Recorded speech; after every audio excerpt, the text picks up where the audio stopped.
Hello and welcome again. Thank you for being here. Today we're going to talk about ADHD and punishment and why punishment doesn't work for ADHD kids. So when my son was 3 years old, he was misbehaving one day and I decided to punish him. I've never believed in punishment where you put your kid on a step on the stairs or you put them in the corner in a room. Never appealed to me like something that will come up with a result if I do this with him. And by the way, if you punish your kid this way, nothing wrong with it. It's your punishment style and it is fine.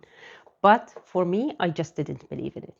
So for me, I was thinking about different way and I decided to we have a small armchair in the living room.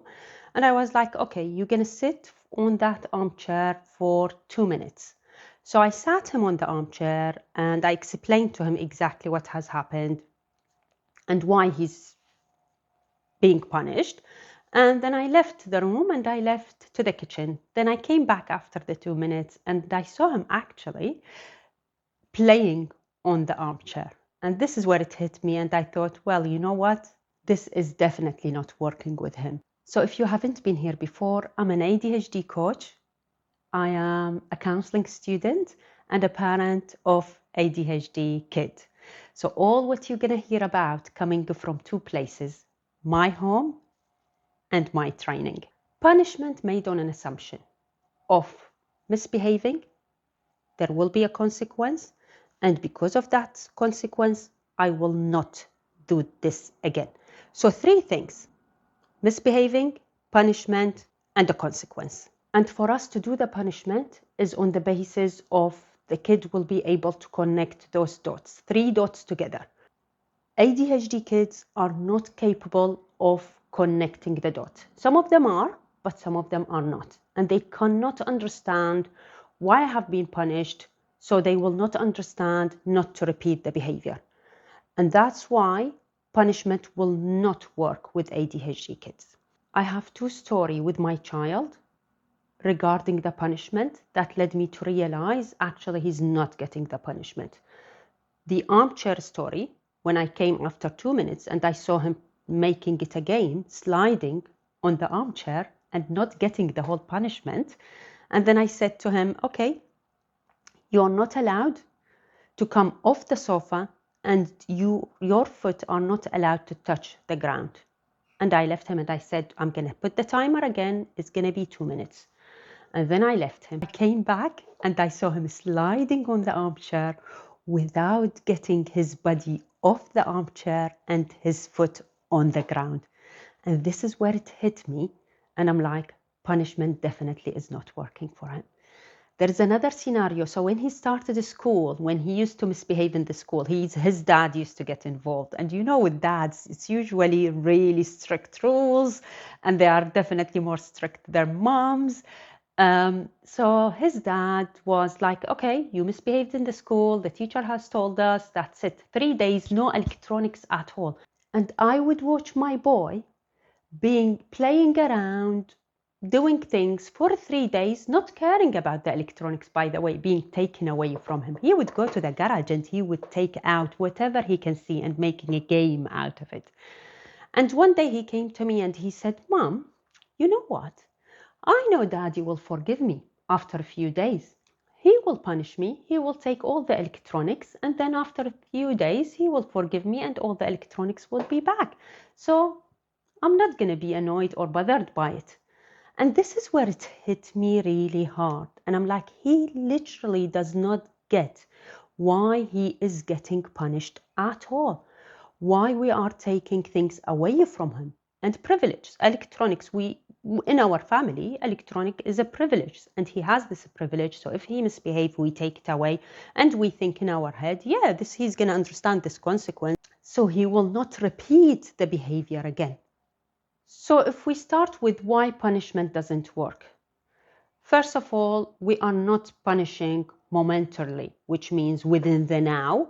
The punishment is taking an effect of prolonged effect of the 3 days, which means the ADHD kid will not even remember why he is being punished. They don't usually remember what happened a second ago. How do we expect them to remember what happened 3 days ago when they misbehave and when the electronics has been taken away from them. Second, connecting the dots. They are not capable of connecting the dots. First of all, they are so young, especially with young children, 2, 3, 4, sometimes even 5 years old, by the way. Don't say they are old enough to understand. Yes, they are old enough to understand, but maybe the whole processing is not complete. So whatever you tell them, it's not getting processed completely. So those ages are really, really young. So they are not capable of connecting the dots of the behavior, the consequence, and I will not repeat it again. Third one, sitting still is not a choice. So for me to punish my kid by telling him to sit still when he is unable to sit still by itself, this is punishing the punishment. So it's like me, because he's unable to follow with the punishment, I'm going to punish him again because, I will feel like he's being defiant, he's just not listening, he doesn't care, he's disrespectful. In my head, it will be all of these things building up, while literally for him, it's not about all what I'm feeling, all of those ignoring me, being defiant, or all of the other things. For him, he's basically cannot sit still. And that's why he was like literally sliding on the armchair and made it a game for him. And number 4, it teaches nothing for the next time.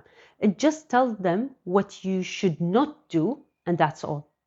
They don't know how to. If something has happened again, similar to what happened before, how they won't know how they're going to deal with it. So if I say what will work, I would say, first of all, connect with them, wait for them to be calm. You be calm as well, especially when the misbehaving happens at home, or the things you want to punish them about, it's happening at home. For example, your child is being angry, getting frustrated, you getting angry and getting frustrated. And this energy of the anger, the frustration is getting built up between you and your kid. And this is where you need to bring it down, bring the storm down. You don't have to do it within the moment. Just wait for it, be calm, get your kid to be calm first of all. So what I would say, connect first, bring the calmness into the situation. Second, name what went wrong. So after what I told you about the story of the electronics, it just hit me and I got to the point of, actually, my kid is smart enough to work out the whole scenario of his dad is punishing him, taking the electronics away for a few days, and then the electronics, he will forgive him and the electronics will be back. So he is very smart to work it out, by the way. So he has the mental capability and the capacity to understand. If I sat with him and had a proper conversation with him, he will understand what has gone wrong. And this is when I decided, actually, me and him, we will sit on a sofa together in the TV room, chilling together, and talk about what went wrong. And all what I'm going to say, if you like what you've heard in this video, please like and subscribe, and I will see you in the next video.